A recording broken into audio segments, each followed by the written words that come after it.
Could a supplement possibly protect a metabolic horse from the effects of a high starch diet? Well, let's look at this paper published in 2024 where researchers wanted to know whether a nutraceutical supplement could protect horses predisposed to insulin dysregulation from becoming more insulin resistant when challenged with a high starch diet. The supplement contained a combination of omega-3 fatty acids, glutamine, vitamin E, and active yeast. These ingredients were selected because previous research has suggested they may influence insulin signaling, glucose metabolism, inflammation, oxidative stress, and gut health. To test this, researchers selected 16 mature horses with a history of insulin dysregulation. Many were overweight, some had experienced previous episodes of laminitis, but none were actively laminitic during the study. These were exactly the types of horses that concern owners of metabolic horses. The horses then were divided into two groups, one group that received the nutraceutical supplement and the other received a placebo.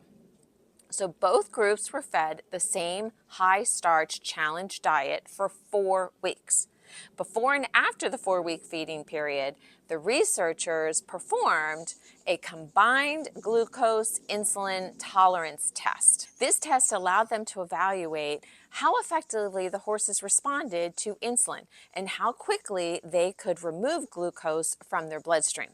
Now, here's the part that I found particularly interesting. This wasn't an extreme carbohydrate overload compared to many previous research studies. In fact, the authors specifically noted that the amount of non-structural carbohydrate used in this challenge was lower than many earlier carbohydrate challenge models. They even suggested the total daily NSC intake was comparable to what some horses would consume while just grazing pasture during certain times of the year. Yet despite that, the placebo horses became measurably more insulin resistant in just 4 weeks. Their glucose clearance rate decreased by approximately 40%. The amount of time their blood glucose remained elevated nearly doubled. And their insulin concentrations remained elevated much longer after testing. In other words, a relatively modest starch and sugar challenge was enough to worsen insulin sensitivity in the horses that were already predisposed to insulin dysregulation. So in contrast, what happened to the supplemented horses? The horses that received the nutraceutical actually cleared glucose from their bloodstream 61% faster than the placebo horses. Their glucose concentration returned to baseline sooner, their insulin concentration returned to baseline more quickly, and they spent less time in a hyperinsulinic state. Based on these findings, the researchers concluded that the nutraceutical blend helped mitigate the negative effects of the high starch challenge on insulin sensitivity in horses predisposed to insulin dysregulation. So what we can take away from this study? Well, first, this study isn't showing that the supplement cured insulin dysregulation, it didn't prevent laminitis, it does not show that it reversed metabolic disease, but it did simply demonstrate that horses receiving the supplement experienced less deterioration in insulin sensitivity during a 4-week high starch challenge than horses receiving a placebo.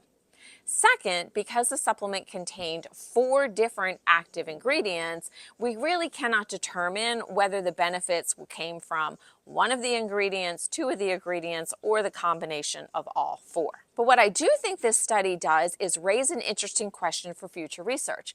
The researchers tested whether the supplement could protect horses from the negative effects of a high starch diet, but what most of us really want to know is something slightly different.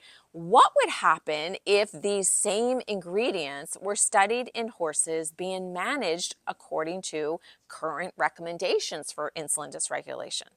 Horses eating a properly controlled low NSC diet already, and were already maintaining an appropriate body score and following best management practices.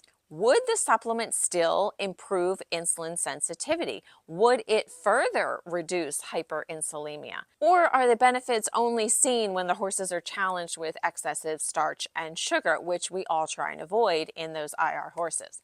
So this study doesn't answer these questions, but it certainly provides a rationale for asking them. And for me, that's one of the most interesting takeaways from this research and how it can lead us into understanding more about nutraceuticals in the future.